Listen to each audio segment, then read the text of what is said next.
La troisième partie dans ce chapitre est la théorie de l'hybridation.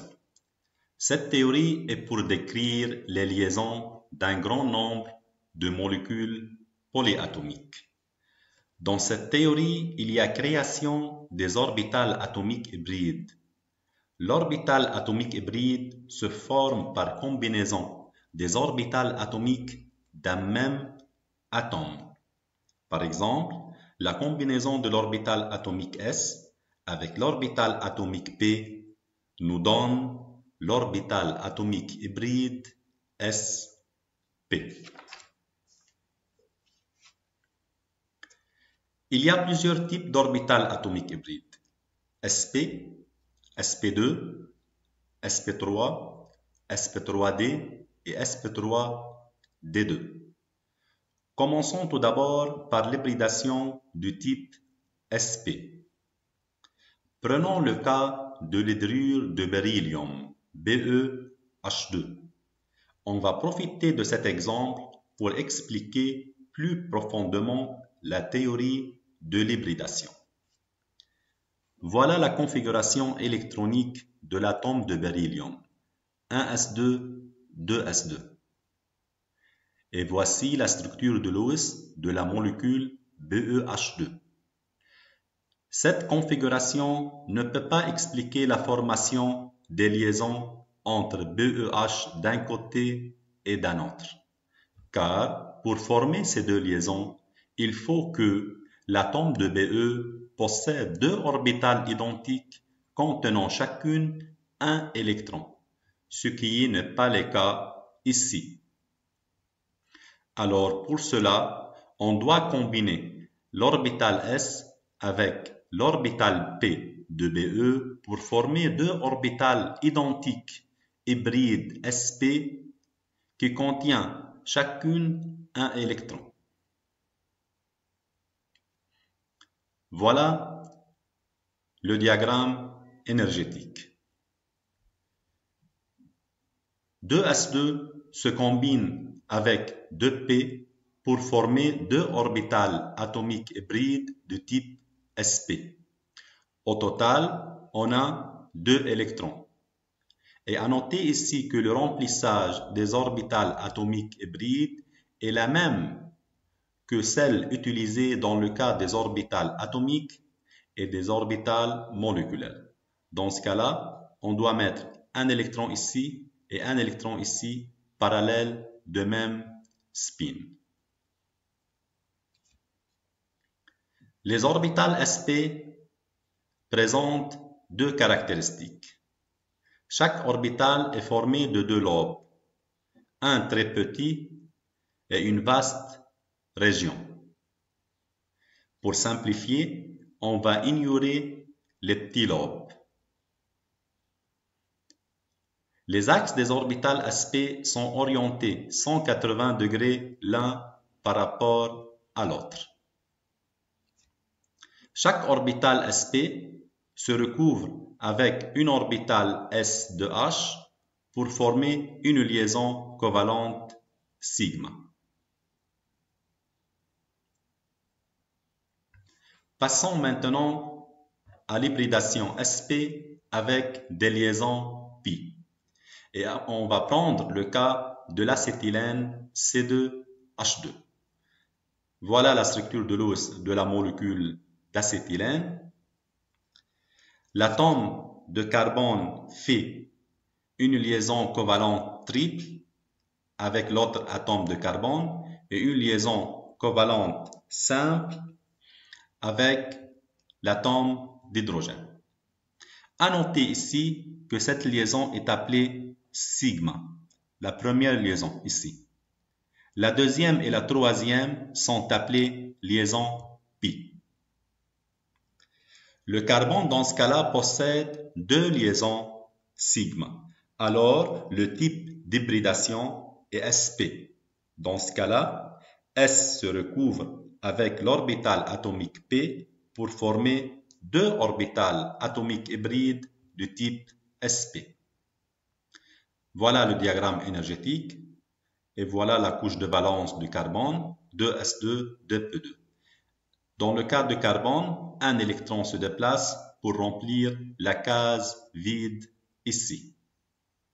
Et dans ce cas-là, l'orbital atomique S se recouvre avec l'orbital atomique P pour former deux orbitales atomiques hybrides de type sp, qui contient chacune un électron de façon à ce que les deux électrons soient de même spin.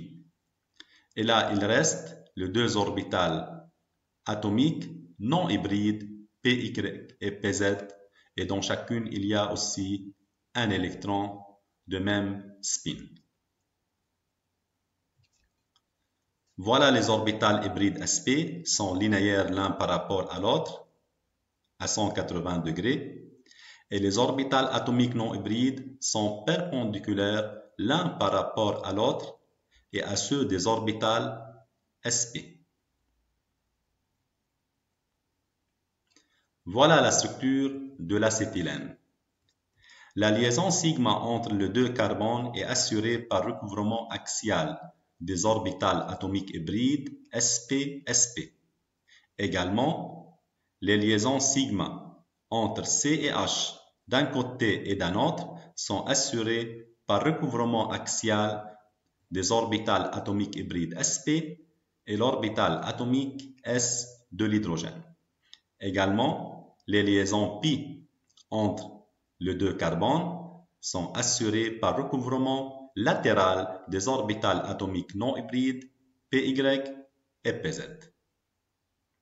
Voilà les liaisons sigma et voilà les liaisons pi entre les deux carbones.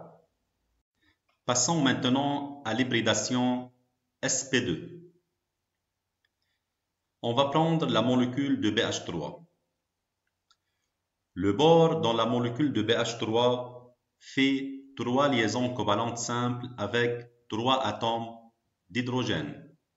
C'est-à-dire, le bore possède 3 liaisons sigma. Par suite, le type d'hybridation de l'atome de bore dans la molécule de BH3 est sp2. Comment ils se forment les orbitales atomiques hybrides du type sp2? L'orbital de S se recouvre avec 2px et 2py pour former 3 orbitales hybrides identiques sp2. Voilà le diagramme énergétique. 2s2 se recouvre avec 2 orbitales 2px et 2py pour former 3 orbitales atomiques hybrides identiques du type sp2. Dans chaque orbitale atomique hybride, il y a un électron de façon à ce que les 3 électrons soient du même spin. Et là, il nous reste une orbitale atomique non hybride de P vacante, c'est-à-dire vide. À noter que les 3 orbitales sp2 sont coplanaires. Leur axe forme entre eux des angles de 120 degrés. Et l'orbital non hybridé de P, qui est l'orbital vide, est perpendiculaire au plan des orbitales sp2. Voilà les 3 orbitales atomiques hybrides sp2 sont coplanaires. Et là, on a une orbitale atomique non hybride de type P vacante.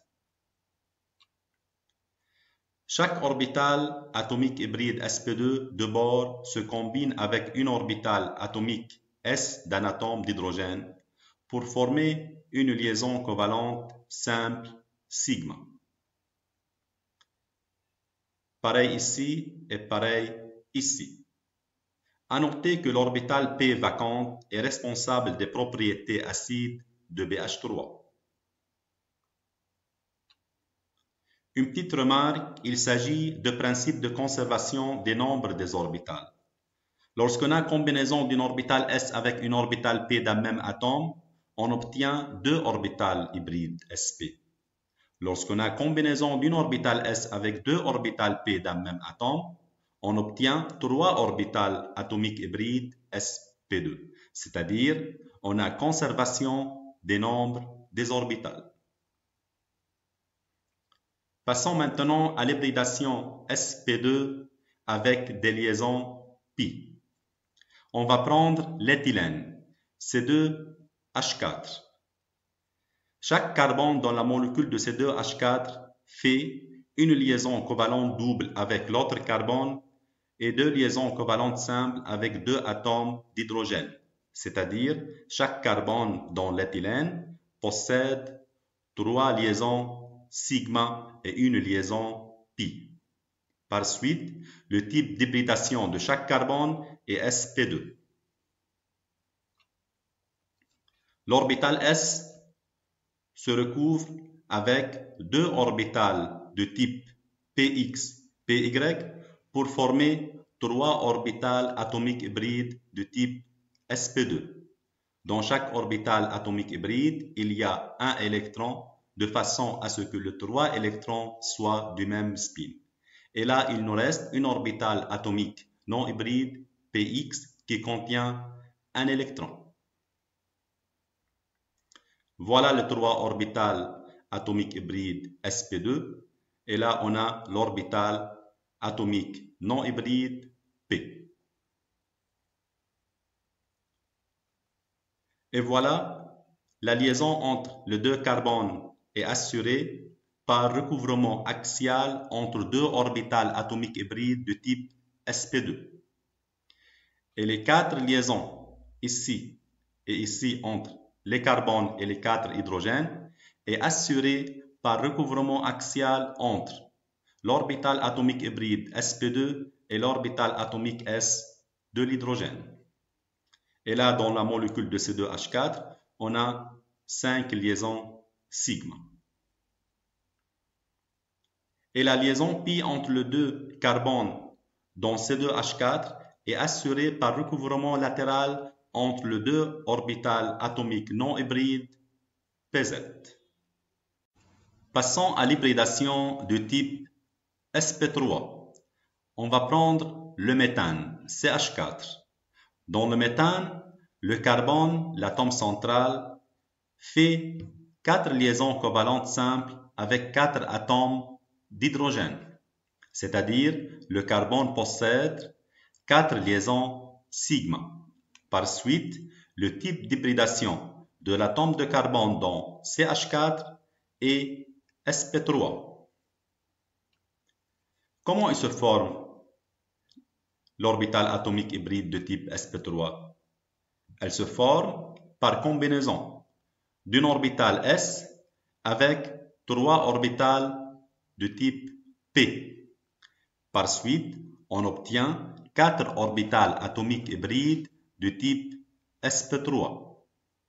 Le remplissage des orbitales atomiques hybrides sp3 suit la même méthode que celle du remplissage des orbitales atomiques et des orbitales moléculaires. Là, ici, on a 2 plus 2, ça fait 4 électrons. Par suite, il faut remplir 4 électrons dans les orbitales atomiques hybrides en respectant les règles de Pauli et Hund.